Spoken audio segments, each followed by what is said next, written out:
It's fascinating what just took place in the federal courts regarding the Second Amendment, because what we're seeing is we're seeing completely two totally different spectrums within the federal courts all over this country. So what are we talking about? Well, before we get into that, I do want to take a moment and thank our sponsors, Victory Chrysler, Dodge, Jeep, Ram in Kansas City, Kansas, for supporting our channel, but also for being the hands and feet of Jesus Christ by feeding the hungry, by having food pantries, taking care of the orphans, by building orphanages all over this world. They built 7, they're on their 8th. By having battered women's shelters. I mean, they are literally being the hands and feet of Jesus Christ. So I'm gonna put their link below, check it out. Look at their Giving Hope Fund, you can find it through that link. Look at their different ministries they have. If they have one near you, I recommend if you're gonna buy a car, you buy one from them, because then that money is gonna go into the ministry and not into just some car owner's pocket. That link is below. So what are we getting at? Well, ultimately what we're talking about here is you have 2 different cases that just took place in the federal courts, one on the West Coast. And this one on the West Coast is ultimately, you're looking at Nguyen is this case, and it's limiting the number of guns that you can buy to 1 per month. It's up against that. And ultimately it was determined in the federal courts that you can't do that. That's unconstitutional. You can't limit the purchase of firearms to just 1 per month. Violates your Second Amendment.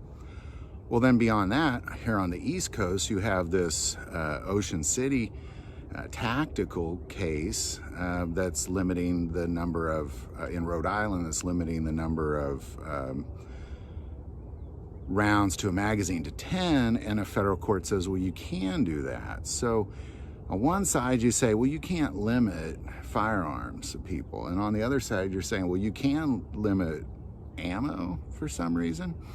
These are 2 totally different spectrums. And ultimately what you have is you have obviously a spectrum of judges all over the place on this thing. And here as Americans, you know, we, ever since the Supreme Court case in New York Rifle Pistol Club, it changed I believed in that moment that we were about to see, you know, freedom ring. But everybody doubled down on anti-Second. Like, it's worse now than it was before that ruling. And we have people just all over the place saying, well, you can do that, but you can't do that. Well, now you can do it. Well, wait, no, you can't. Well, you can do it over here, but you can't do it over there. It's out of control. And we have to, as Americans, somehow make this stop.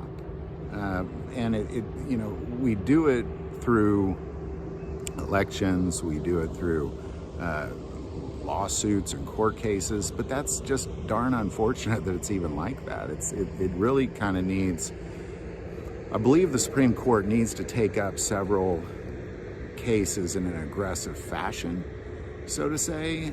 Maybe, you know, I think they're gonna have to put this to an end, because there was one word spoken by Clarence Thomas that you have to look at history. Like, what is the history of the Second Amendment? And the history of the Second Amendment was there were absolutely no limitations at all. Like, I could own a war musket, I could own a cannon, I could own 100 war muskets, I could own 100 cannons. There were no limits on what I could own. And we have then put limits on it. So if you're looking at history based off of the Brewing case or the New York Rifle and Pistol Club case, what Clarence Thomas said was that we have to look at these things. We have to take a look at the history. And if you look at the history, all anti-Second Amendment laws should be abolished immediately. And I believe the Supreme Court needs to step up and make this known in a more aggressive fashion, at least to the lower appeals courts, by constantly sending them back as if they're fools. This is, you know, when a judge is constantly making a mistake that gets overruled, eventually people vote that judge out. So, any thoughts or insights? Sorry, Bo just went by, we got a bunch of waves there. Any thoughts or insight on any of this? Definitely put it below. But, you know, again, what you got going on is recently is you have, you know, how many guns can you own limiting on the West Coast? Well, you can't do that. That's anti-Second Amendment. Well, how many bullets can you put in a gun? Well, you can do that. That's fine. What is this? You can limit, you know, I can own unlimited guns, but I can't have enough ammo to fill those guns. It's foolish. It doesn't make sense. It's all over the place, and it definitely violates the Constitution. It definitely violates the Second Amendment. It's borderline crazy what we're dealing with right now, and at some point, it has to end.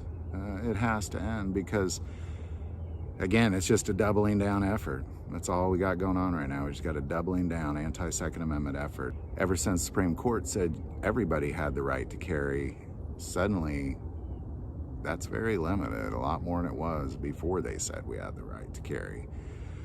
So there you go. Any thoughts or insight, definitely put that below. I do want to take a moment and say that most people watch this channel, they're not subscribers. Click that subscribe button. It greatly increases the algorithm and our ability to get these messages out. That link is below. But the most important part of this channel is we take prayer requests, and never hesitate to send that in. Thank you for watching this episode of God, Family, and Guns. And as always, love God, love your family, and love guns.